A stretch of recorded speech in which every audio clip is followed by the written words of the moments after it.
ನೀವು ಹೇಳ್ಕೊಟ್ಟಿದ್ದೀರ.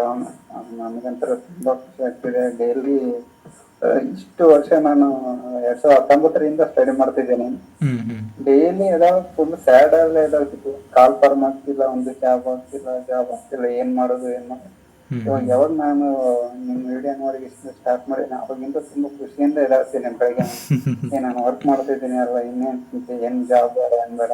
ಹ್ಮ್ ಹ್ಮ್ ಇವಾಗ ಒಂದು ಪ್ಲಾಟ್ಫಾರ್ಮ್ ಸಿಕ್ಕಿದೆಯಲ್ಲ, ಇದರಲ್ಲೂ ಜಾಬ್ ತುಂಬಾ ದುಡ್ಡು ಮಾಡ್ಬೋದು ಹ್ಮ್ ಅಂತ ಹ್ಮ್ ಒಂಥರ ನನ್ನ ಮುಖದಲ್ಲಿ ತುಂಬಾ ಖುಷಿಯಾಗಿ ಎದ್ದೇಳ್ತೀನಿ ಪ್ರಧಾನ್. ಬೆಳಗ್ಗೆ ಎದ್ದೇಳ್ಬೇಕಾದ್ರೆ ನಾನು ಹ್ಮ್ ಹ್ಮ್ ಡೈಲಿ ಎದ್ದೇಳ್ಬೇಕಾದ್ರೆ ಸುಮಾರು ಆಲೋಚನೆ ಬರುವ, ಜಾಬ್ ಇಲ್ಲ, ಏನ್ ಮಾಡೋದು, ಏನ್ ದುಡಿಯೋದು, ನೀವು ಇಷ್ಟು ವರ್ಷ ಕುಂತು ಓದಿದ್ದೀವಿ, ಬೇರೆ ಕಡೆ ವರ್ಕ್ ಮಾಡಕ್ಕಾಗಲ್ಲ, ಹ್ಮ್ ಮಾಡಿದ್ರು 15-20 ಸಾವಿರ ಒಳಗೆ ಮಾಡ್ಬೇಕು, ಎಷ್ಟು ಸಾಕಾಗಲ್ಲ, ಏನು ತುಂಬಾ ಒಂಥರ ಮೈಂಡ್ ಸ್ಟ್ರಕ್ ಆಗಿತ್ತು ಬ್ರದರ್. ಹ್ಮ್ ಹ್ಮ್ ಇವಾಗ ನಿಮ್ ವರ್ಕ್ ಒಂದ್ ವಾರದಿಂದ ಮಾಡ್ತಿದ್ದೀನಿ ಅಲ್ಲ ಬ್ರದರ್, ಈ ಪ್ಲಾಟ್ಫಾರ್ಮ್ ನನಗ ಮಾಡ್ತಿದ್ದೀನಿ.